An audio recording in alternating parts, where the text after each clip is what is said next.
em tua glória.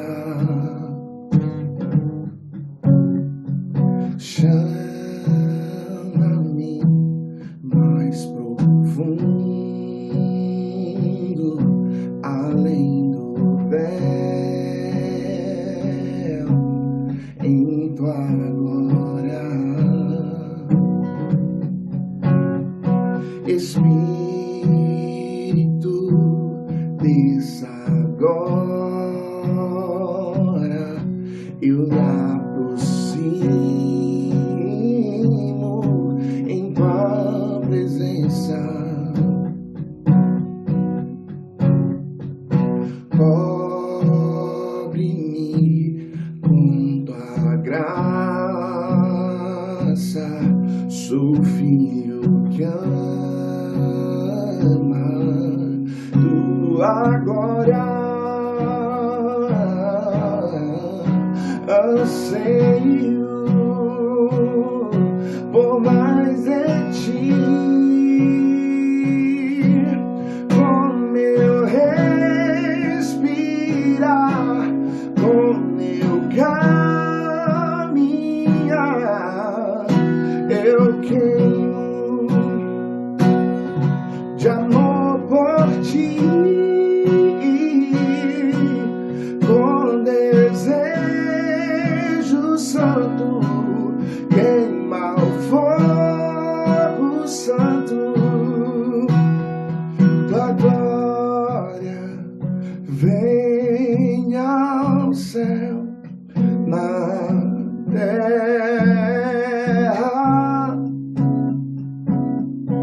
céu na terra, tua glória venha ao céu, na terra,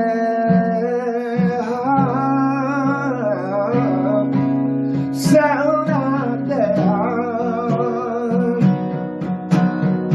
Anseio por mais de ti, com meu respirar, com meu caminhar,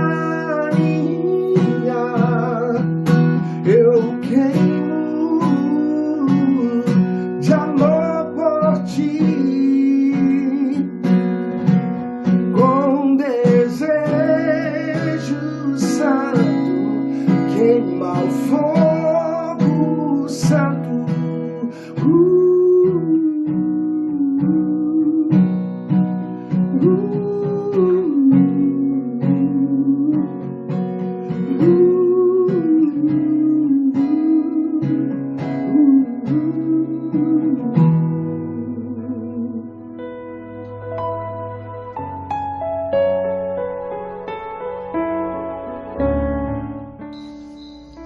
Boa noite, igreja. A paz de nosso Senhor e Salvador Jesus Cristo. Espero que você tenha passado um ótimo domingo. Eu convido você nessa noite a abrir a sua Bíblia no livro de Êxodo, no capítulo 3.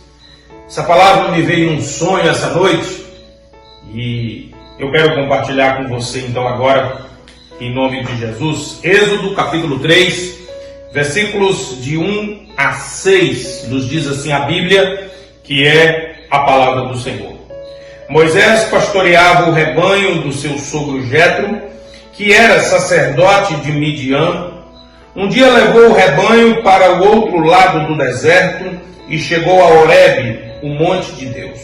Ali o anjo do Senhor lhe apareceu numa chama de fogo que saía do meio de uma sarça. Moisés viu que, embora a sarça estivesse em chamas, esta não era consumida pelo fogo. Que impressionante, pensou ele, porque a sarça não se queima, vou ver isso de perto. O Senhor viu que ele se aproximava para observar, e então, do meio da sarça, Deus o chamou. Moisés, Moisés. Eis-me aqui, respondeu ele. Então disse Deus, não se aproxime, tire a sandália dos pés, pois o lugar em que você está é terra santa. Disse ainda, Eu sou o Deus de seu pai, o Deus de Abraão, o Deus de Isaque, o Deus de Jacó. Então Moisés cobriu o rosto, pois teve medo de olhar para Deus. Que Deus abençoe a sua palavra no nosso coração nessa noite. Esse texto é um texto bastante conhecido e ao mesmo tempo é um texto também muitas vezes distorcido. Alguns talvez no afã de fabricar alguma doutrina ou implantar ou criar algum costume, acaba por, de maneira criativa ou de interpretação pessoal, gerar algumas coisas extra-bíblicas e que o texto nunca disse. Já ouvi, por exemplo, que Moisés tirou a sandália porque quando ele veio do Egito, ele trouxe uma sandália do Egito que tinha uma serpente desenhada ou sobreposta nas correias da sandália, porque no Egito era a adoração à serpente. São falácias, né? Não é fato, nós não temos comprovação bíblica dessas coisas. Já ouvi também, não, mas é sinal de honra quando está no local assim, tirar a sandália, porque aquele era um local especial que Deus resolvera habitar naquele momento. Que é costume, local de honra, se tirar a sandália, é verdade na tradição judaica. Porém, se nós cremos que quando estamos reunidos como igreja, o Senhor visita a sua igreja, então nós deveríamos frequentar também os cultos descalços. É mais uma questão também difícil de se sustentar, dada a onipresença de Deus. Mas, querido, o que nós queremos nessa noite não é debater sobre essa questão de local separado, de correto, de eficaz. Eu quero, na realidade, ir direto ao objetivo de meditar nesse texto. E qual é o objetivo, então, daquele encontro de Deus com Moisés? Por que Deus fizera aquilo? Por que Deus incendiara a sarça daquela forma para atrair a atenção de Moisés e para falar com Moisés? Qual era o plano de Deus? O próprio texto nos explica. Êxodo capítulo 3, versículos de 9 a 10. E agora eis que o clamor dos filhos de Israel é vindo a mim, e também tenho visto a opressão com que os egípcios os oprimem. Vem agora, pois, e eu te enviarei a Faraó, para que tires o meu povo, os filhos de Israel, do Egito. O motivo daquele encontro era um chamado de Deus para Moisés se juntar a ele na sua obra. Não era para Moisés fazer a obra de Deus. Quem faz a obra é o Senhor. Nós já aprendemos isso. Deus nos convida, Deus nos chama para nos juntarmos à sua obra. Mas quem faz a obra é o Senhor. Razão pela qual Moisés até reluta no início do convite, porque a primeira convicção é que ele faria a obra.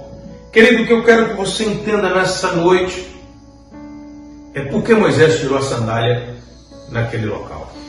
Mas antes de voltar nesse texto, eu vou ler um outro texto que está lá em Ruth, capítulo 3, versículos de 7 a 9. Nos diz assim lá a Bíblia, a palavra do Senhor. Havendo, pois, Boaz comido e bebido, estando já o seu coração alegre, veio deitar-se ao pé de um monte de grãos, e então veio ela de mansinho e lhe descobriu os pés, e se deitou.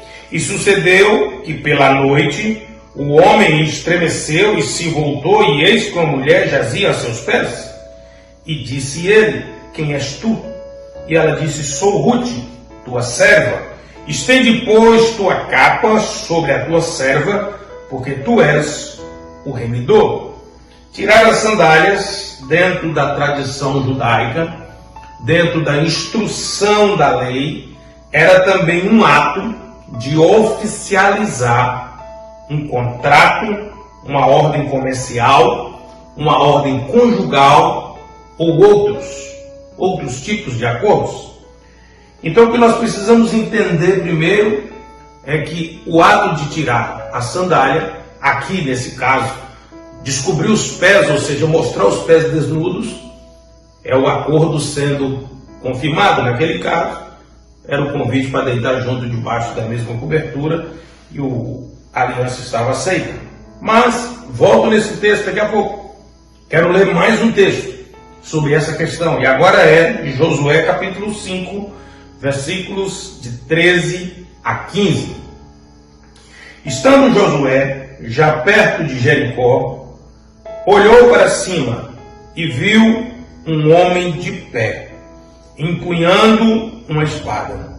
Aproximou-se dele e perguntou-lhe: você é por nós ou por nossos inimigos?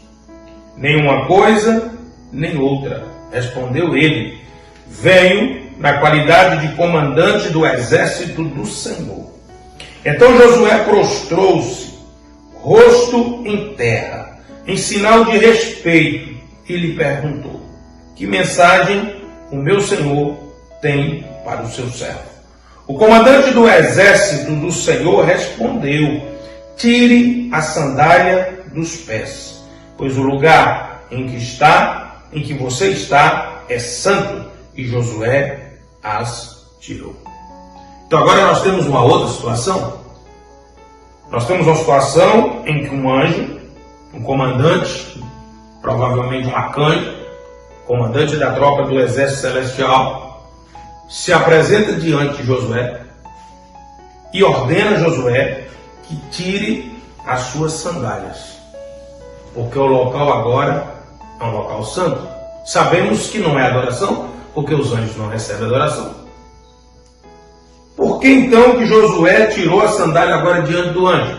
Se nós formos voltar para aquela questão de Moisés, Moisés tirou porque está diante de Deus, é a santidade de Deus. Nós não vamos conseguir sustentar a mesma teologia diante do fato agora de Moisés, de Josué, tirar as sandálias diante do anjo. Então vamos compreender melhor. Josué, de novo, assim como Moisés, assim como Boaz recebeu uma missão de remir Ruth, Josué, está recebendo uma missão. Qual era a missão? Josué capítulo 6, versículo 2. Então o Senhor disse a Josué: saiba que entregarei nas suas mãos Jericó, seu rei e seus homens de guerra. É a missão que Deus está dando a Josué. Vá e conquiste Jericó. Mas as muralhas, não se preocupe. Você não vai fazer a obra. Eu estou te convidando para se juntar comigo na missão. Quem vai fazer a obra é o Senhor. Aí tem toda aquela disciplina de rodear a cidade tocando as cornetas, os levitas na frente, os sacerdotes. Não é a questão. Mas, de novo, nós encontramos Deus convidando um homem para uma missão, e esse homem, no sinal de acerto nessa missão, está ficando descalço para receber a missão. Foi assim com Moisés, foi assim com Josué e foi assim também com Boaz. Mas o que eu quero trabalhar com você agora? Nós temos no Novo Testamento, de novo, uma situação análoga. Onde está, pastor? João, capítulo 13, versículos de 1 a 5. Um pouco antes da festa da Páscoa, sabendo Jesus que havia chegado o tempo em que deixaria este mundo e iria para o Pai. Tendo amado os seus que estavam no mundo, amou-os até o fim. Estava sendo servido o jantar, e o diabo, que havia induzido Judas Iscariotes, filho de Simão, a trair Jesus.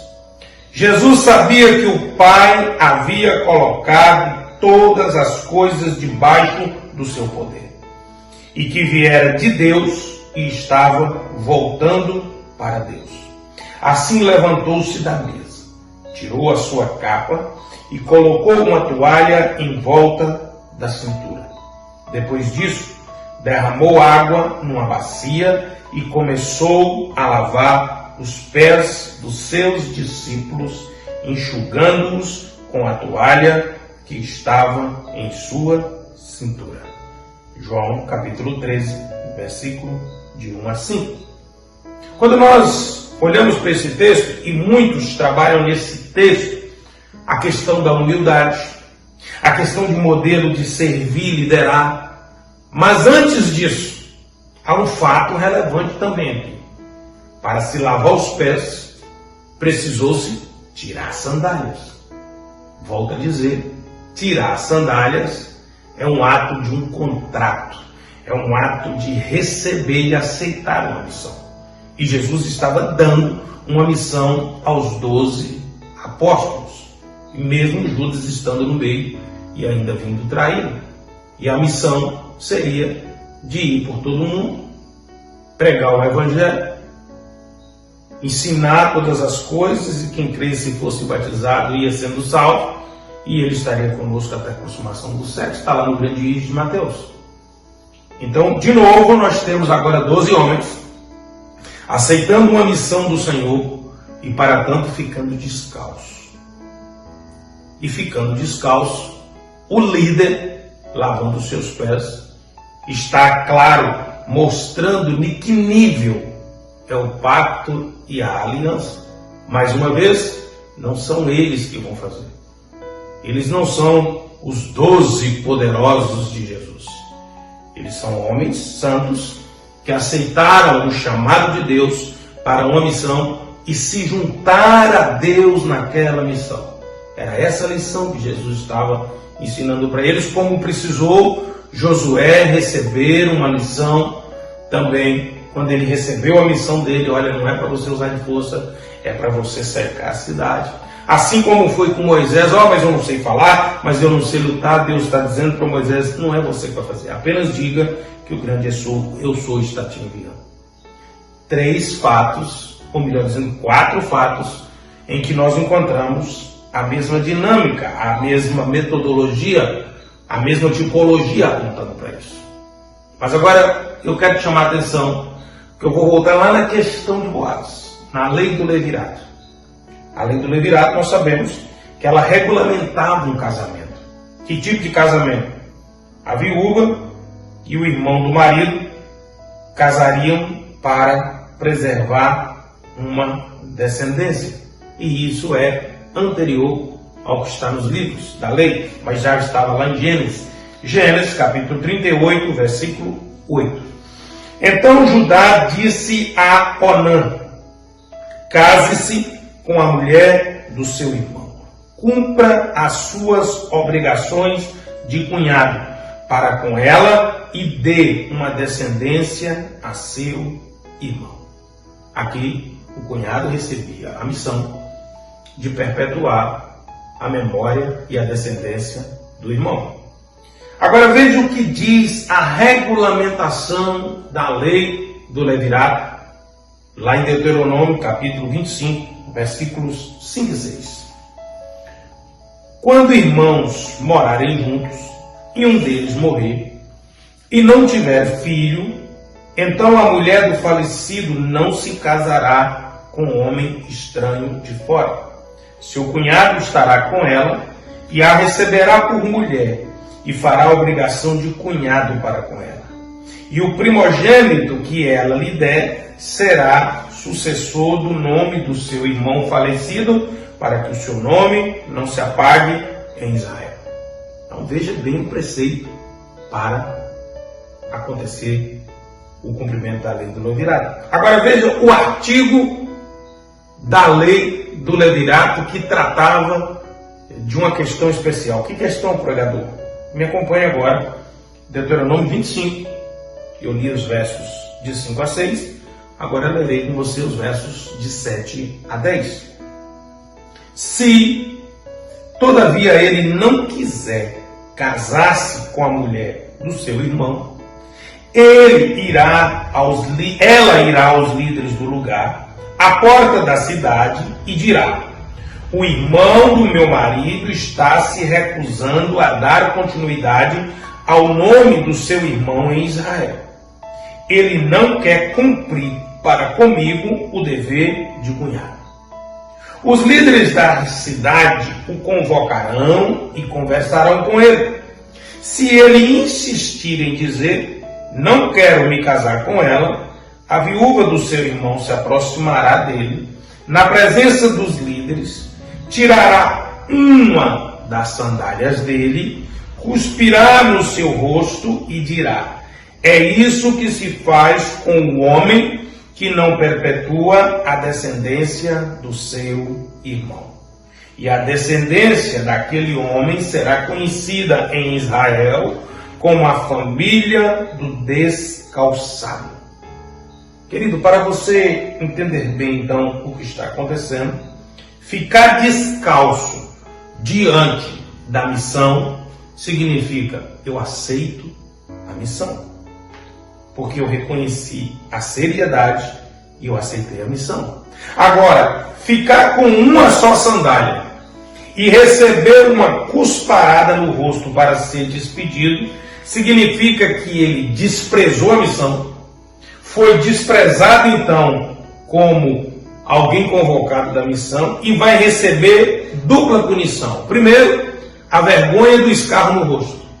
Segundo, a marca sobre toda a sua família. Que marca é essa? A marca vergonhosa do descalçado. Estou caminhando para a conclusão do que eu quero meditar com você nessa noite. A figura tipológica da relação do Senhor conosco é a do casamento, é a do noivo com a noiva. Essa é a figura que nós temos do relacionamento.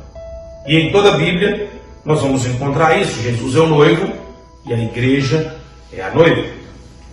Deixa eu ir com você agora lá no livro do profeta Isaías, para você entender bem isso. Olha o que diz: cante, ó estéril, você que nunca teve um filho, irrompa em canto, grite de alegria.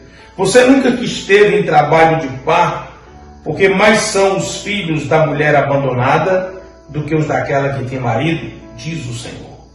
Alargue o lugar da tua tenda, estenda bem as cortinas da tua tenda, não impeças, estique as suas cordas, firme suas estacas, pois você se estenderá para a direita e para a esquerda. Seus descendentes desapossarão nações e se instalarão em suas cidades abandonadas. Não tenha medo, você não sofrerá vergonha. Não tema o constrangimento, você não será humilhada. Você esquecerá a vergonha de sua juventude e não se lembrará mais da humilhação da sua viuvez. Pois o seu Criador é o seu marido, o Senhor dos exércitos é o seu nome, o Santo de Israel é o seu Redentor. Ele é chamado o Deus de toda a terra, e o Senhor chamará você de volta, como se fosse uma mulher abandonada e aflita de espírito, uma mulher que se casou nova, apenas para ser rejeitada, diz o seu Deus. Isaías 54, versos de 1 a 6. Na relação de Deus, falando do seu amor, falando do seu resgate sobre a nação de Israel, e claro que ela aponta lá para a igreja, depois através dos gentios. Deus trata isso como se fosse ele agindo como o remidor da mulher que ficou só. Veja que coisa fantástica que é a palavra do Senhor. Querido, quando eu olho para Boaz, quando eu olho para Moisés, quando eu olho para Josué, quando eu olho para os apóstolos, e talvez, com toda certeza melhor dizendo, muitos são os listados que, diante de uma convocação do Senhor, diante de um chamado de Deus para se juntar a Ele na obra, também atenderam prontamente, ou seja, tiraram as sandálias, se dispuseram, ficaram prontos, disseram sim na convocação ao Senhor. Querido, isso é tão sério no mundo espiritual, que como você sabe, minha família foi dada a artes mágicas. E lá nas artes mágicas, quando o ritual vai começar, quando se adentra no local do ritual, a primeira coisa que tem que se fazer para entrar é tirar os sapatos. É uma atitude de respeito? Mas a regra é: o congado, O solo é sagrado. Olha como que as trevas tratam essa questão. E mais, terminado todo o trabalho, feito todo o cântico de agradecimento, a saída de lá deve ser feita de frente para o local, andando de costas, porque a regra diz: não se dá as costas para o sagrado. E nós sabemos que no comportamento social, quando alguém diz fulano deu as costas para mim, ele não quis acordo, ele não fez, ele não chegou no entendimento, ele não aceitou. Então olha como é que o mundo espiritual trata as coisas. Agora vamos trazer para o contexto da igreja. Eu me recordo de uma experiência dentro da nossa igreja, Igreja Batista Monte das Oliveiras. Uma senhora que tinha pacto nas artes mágicas e que deixou aquilo há 20 anos e que sofria com um problema que eu não vou particularizar aqui. Veio no meu coração, diga para ela ficar aí descalço na frente do altar e ore por ela. E eu disse: senhora, fique descalço aqui na frente do altar, deixa eu orar para a senhora. E mal começamos a orar, aquela senhora passou mal, caiu no chão, mas com a graça e o poder do Espírito Santo, depois ela voltou a si, está bem, está curada, está livre daquele mal. Isso muitas pessoas testemunharam na igreja. Não estou falando de uma coisa que aconteceu num atendimento particularizado que ninguém mais viu. Muitas pessoas viram aquilo. E o que eu quero dizer para você nessa noite, querido? Ah, pastor, mas naquele dia teve uma visita do anjo. Ah, pastor, mas naquele dia Moisés viu a sarça ardendo. Ah, mas no caso de Boaz, mais. Mateus capítulo 18, versículo 20. Porque onde estiverem, vou repetir, e não fui eu que disse, foi Jesus. Porque onde estiverem 2 ou 3 reunidos em meu nome, aí estou eu no meio deles. Sabe o que significa isso? Se você der a mão agora à sua esposa, se você der a mão agora ao seu filho, se você der a mão a essa pessoa que está aí do seu lado e disser: estamos reunidos aqui agora em nome de Jesus, você estabelece um local sagrado, você estabelece um local santo, porque o Senhor Jesus vai se manifestar aí naquele lugar. Ô pastor, mas eu estou sozinho agora ouvindo isso aqui. Você se reúne, ainda que virtualmente agora. Vamos exercer a fé do centurião. Você se reúne agora, mesmo virtualmente aí comigo. Em nome de Jesus, nós estamos juntos. Em nome de Jesus, você está comigo agora aí. Oh, pastor, estou. Então pronto, Jesus já está no nosso meio. É isso que a Bíblia diz. E aí eu quero te convidar para um ato de fé.